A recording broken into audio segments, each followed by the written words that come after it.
The syndicated radio talk show host and Leslie Marshall, a Fox News contributor and syndicated radio talk show host. Great of both of you to be here. Good to see you. Leslie, I'll start with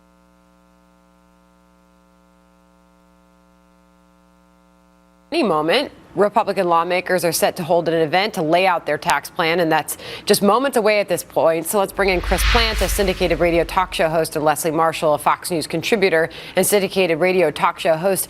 Great of both of you to be here. Good to see you. Leslie, I'll start with you first. This is a highly anticipated moment. It is a big moment, and I'll reference the American stock market. It has been rising in anticipation of this tax reform plan, and the big unveil is set to happen in just moments. Well, it's interesting, Sandra, that you bring up Wall Street, because you have to have that type of money for this plan to benefit you.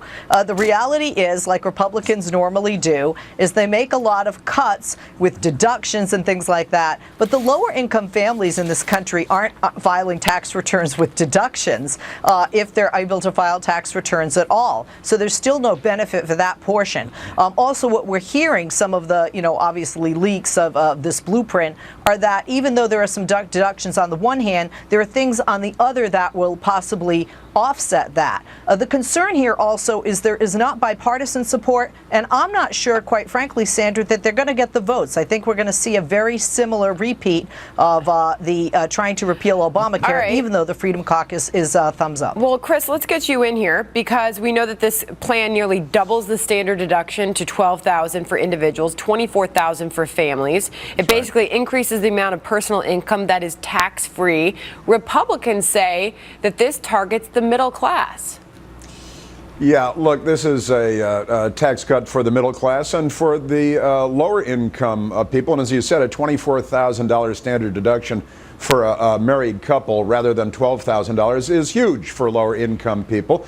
It's gigantic. It's also targeting the middle class for tax cuts across the board. It's also hopefully stimulating economic activity by cutting the corporate tax rates from 35% to 20%, putting us more in line with the rest of the world, by the way. And it doesn't provide any tax relief for upper income brackets. And in fact, according to one of the leaks, there's even a penalty in there for the highest income earners, which I know will make the left happy because they love punishing success. And also you hear Senator Schumer and others talking about how there's too much in here for corporations, for big corporations. I mean, this is just the dumbest, most insincere argument that you can possibly... So let's talk about that aspect of it, Leslie. Do you see any good in that? I mean, Chris makes a valid point that there is a big focus on lowering the tax burden for corporations, for small businesses. And you just heard from the president. He asked for 15%. For that drop in the corporate tax rate from 35, he asked for 15%. He said that was open to negotiation. 20, he's okay with 20%. That is still a substantial tax cut for corporations.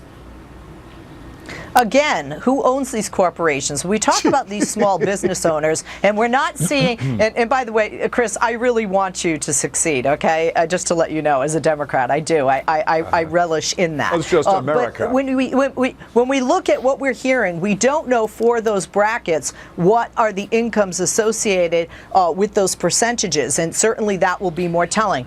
I am a small business owner. Like everyone else in America, I want to pay less taxes like everyone else as an individual in a corporation. But at the end of the day, what offsets the benefits, that's what I want to see. And you have to have bipartisan support on this, or it's going to be problematic, not just at the polls, but as we saw with the health care, because I don't think Republicans have all the votes that they believe they do. So, Chris, what about some of those loopholes that critics say concerns them? A possible loophole for rich investors, lawyers, doctors, others. Administration officials say they will design measures to prevent any abuses, is the way they have responded to that criticism.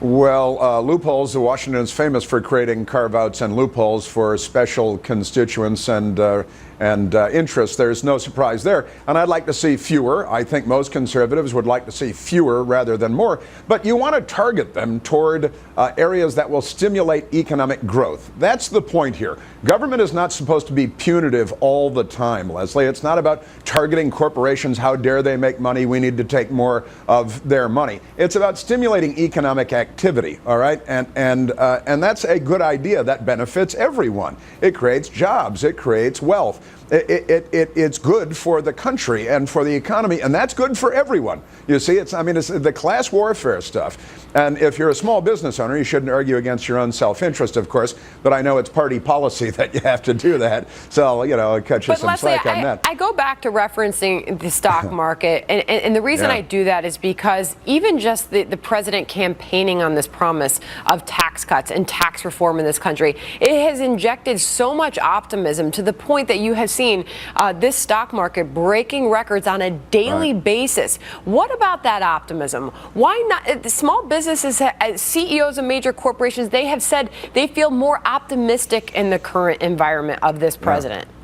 Well, I think the Democrats are hell-bent on making sure that they dash that optimism by and Leslie's talking about bipartisanship. There's been no bipartisanship from Nancy Pelosi or Chuck Schumer on anything. Let me get Leslie's response to that, though.